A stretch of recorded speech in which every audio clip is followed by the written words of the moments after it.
గౌరవనీయులు మా పొన్నం ప్రభాకర్ గారు సమాధానం ఇస్తూ పోలీసుల ఆత్మస్థైర్యం దెబ్బతీయొద్దని పోలీసుల కోసం మనందరం కూడా నిలబడాలన్నారు. వారితో పూర్తిగా ఏకీభవిస్తున్నాను అధ్యక్ష.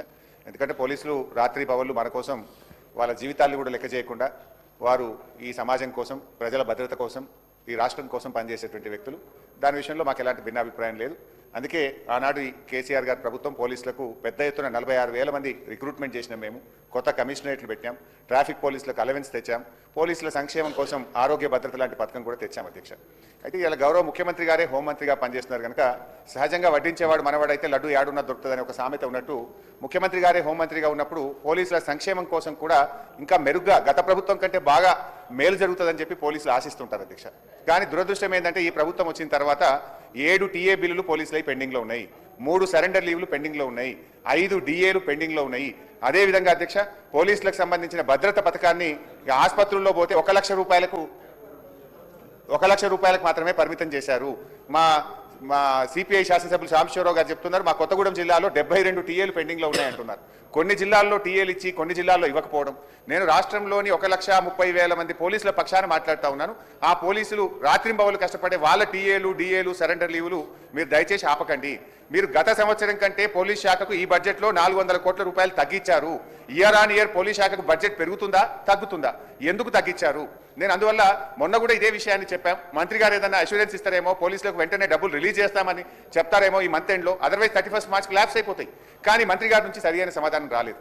సో పోలీసుల టీఏలు, డిఏలు, సరెండర్ లీవులు విడుదల చేయనందుకు నిరసనగా, పోలీసుల ఆరోగ్య భద్రతా పథకంపై ఒక మంత్రి గారు భరోసా ఇవ్వనందుకు నిరసనగా, అదేవిధంగా పోలీస్ శాఖలో 17,000 ఖాళీలు ఉన్నాయి, అవి నియామకం చేయాలని చెప్పి మేము కోరాం. దాని నుంచి కూడా మంత్రి గారి నుంచి సమాధానం రానందుకు నిరసనగా, అదేవిధంగా పోలీసులకు కొత్త వాహనాల విషయంలో కూడా మంత్రి గారు తన సమాధానంలో చెప్పనందుకు నిరసనగా, బీసీల ఆత్మగౌరవ భవనాల విషయంలో ఒక స్పష్టమైన హామీ ఇవ్వనందుకు నిరసనగా, బీసీ సప్లాన్ అమలు విషయంలో, బీసీ కార్పొరేషన్ల నిధుల కేటాయింపు విషయంలో కూడా మంత్రి గారు స్పష్టంగా తన సమాధానం చెప్పనందుకు నిరసనగా, ఆర్టీసీ కార్మికులను వెంటనే ప్రభుత్వ ఉద్యోగులుగా గుర్తించాలని ఒక స్పష్టమైన డేట్ చెప్పాలంటే దాని మీద కూడా మంత్రి గారు తన సమాధానాన్ని దాటవేసినందుకు ఆర్టీసీ కార్మికుల పట్ల వారు చూపిస్తున్న వైఖరికి నిరసనగా బీఆర్ఎస్ పార్టీ తరఫున మేము వాకౌట్ చేస్తున్నాం అధ్యక్ష.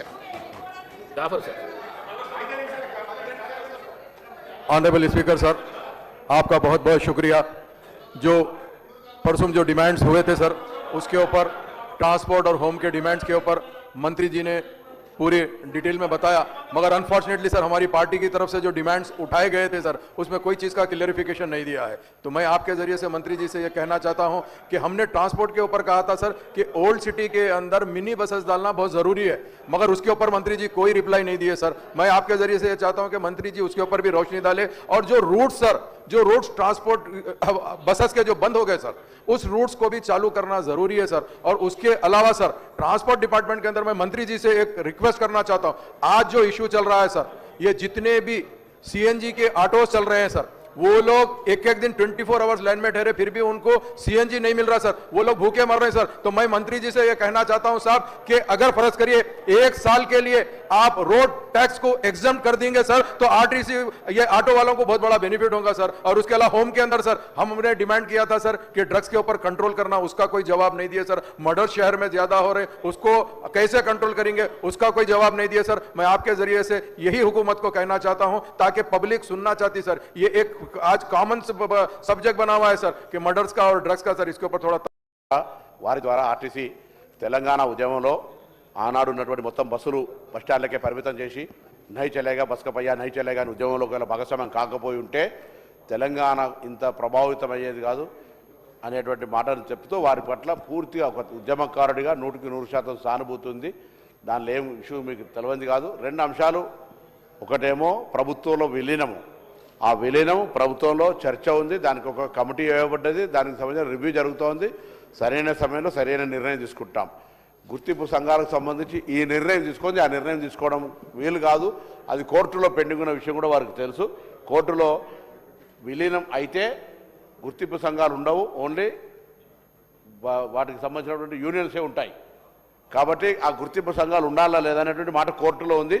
మిగతా ఆర్టీసీ కార్మికులకు నేను ఈ వేదిక ద్వారా గౌరవ సభ్యుని ద్వారా తెలియజేస్తున్నా, ఆర్టీసీ కార్మికులకు సంబంధించి ఏ సమస్య ఉన్నా అక్రాస్ ది టేబుల్ కూర్చొని ప్రభుత్వం తరఫున మేనేజింగ్ డైరెక్టర్ గారు కానీ, సిబ్బంది కానీ, మేము కానీ గౌరవ ముఖ్యమంత్రి గారి సూచన మేరకు ఆర్టీసీ కార్మికులు, తెలంగాణ ప్రభుత్వ కుటుంబ సభ్యులు వారందరికీ కూడా సమస్యలు పరిష్కరించే బాధ్యత మాది. ఇప్పటికే అనేకమైనటువంటి అంశాలు పని భారానికి సంబంధించి కావచ్చు రకరకాల అంశాలను మేము బాధ్యతగా స్పందించినాం. తప్పకుండా భవిష్యత్తులో కూడా స్పందిస్తాం. ఈ వేదిక ద్వారా ఈ సభ ద్వారా తెలంగాణలో ఉన్నటువంటి దాదాపు 50,000 ఆర్టీసీ కుటుంబాలకు నేను విజ్ఞప్తి చేస్తాను, మీరు ఎక్కడ ఆందోళన చెందకండి.